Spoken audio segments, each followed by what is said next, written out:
in-depth study of the humanities. It does. And it also calls for a study of the sciences, but it certainly does call for an in-depth study of the humanities. And that's why any young students that ever come to me and say, I want to do Islamic studies, what should I do? And I ask them how old they are, and they're like, I'm in college. I was like, finish college first. What should I study in college? Should I just do Arabic in college? No, don't do Arabic in college. Study psychology, study sociology, study anthropology, study history, study law, study one of the humanities, and then get into Islamic studies. You'll have a different point of view.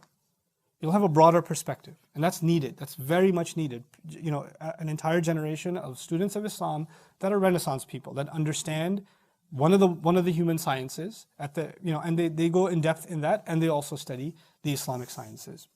And I have hopes in this generation. In any case, now inshallah we're going to get to the final bit of Innal Insana Lafi Khusr. I talked about the means of emphasis that have been employed therein. One last comment, and that's the positive comment now. I've given you enough negative. Is Imam Hamiduddin Farahi actually argues, because Asr refers to time that's lost and the little bit time that's left, he says actually this surah at face value looks like it's pretty dull, like it's pretty dark, like human beings are in loss. But he sees in this surah something. فَإِنَّ بِهَذِهِ الْمُدَّةِ الْقَلِيلَةِ الْفَانِيَةِ تَسْتَطِيعَ أَن تَكْسِبَ كَنْزًا بَاقِيًا وَمُلْكًا لَا يَبْلَى. He says, and by saying that there's just such little time left, Allah is telling you that you can earn in that very little time an endless treasure.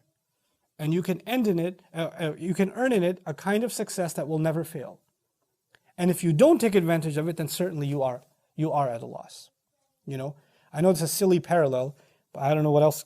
Some strange things come to mind when I study things like this. I used to watch, in high school, I used to watch late night TV because, I had my own basement and my own TV, and I could keep the volume low so I could not let my parents know that I'm watching TV. Dad, I used to do that, yeah.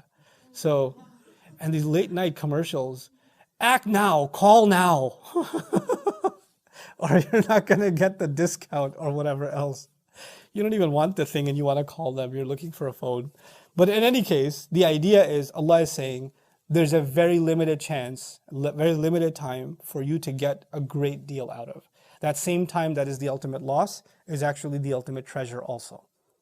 It is the ultimate gift Allah has given us. It's the time on this earth. If you look at the timeline of our life, Allah created us before He even created the earth. Before He even created the life on the earth. Allah created all of our souls together. Surah Al-A'raf, He mentions it. And He asked all of us if He, Alastu bi rabbikum, am I not your master? And we all responded, you are, of course. Then He took from those one Adam alayhi salam's soul and He poured it into this body, and Adam alayhi salam was created. But that means I already existed. You and I already existed. And as a matter of fact, the people that are in touch with you right now, your family, friends, people that you meet, sometimes you meet a friend and you think, wow, have we met before? Because you're all too familiar. And the Prophet told us, Al-arwahu junudun mujannada, that souls are actually bunched together. The people that end up meeting here and finding a connection is actually because in the world of souls, they were already in proximity of each other.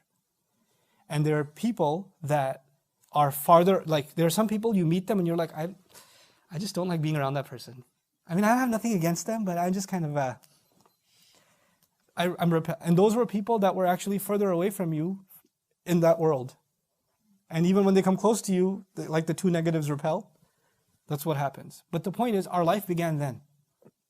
God knows how many thousands of years later, the angel decided to take our soul and deliver it to the belly of our mothers.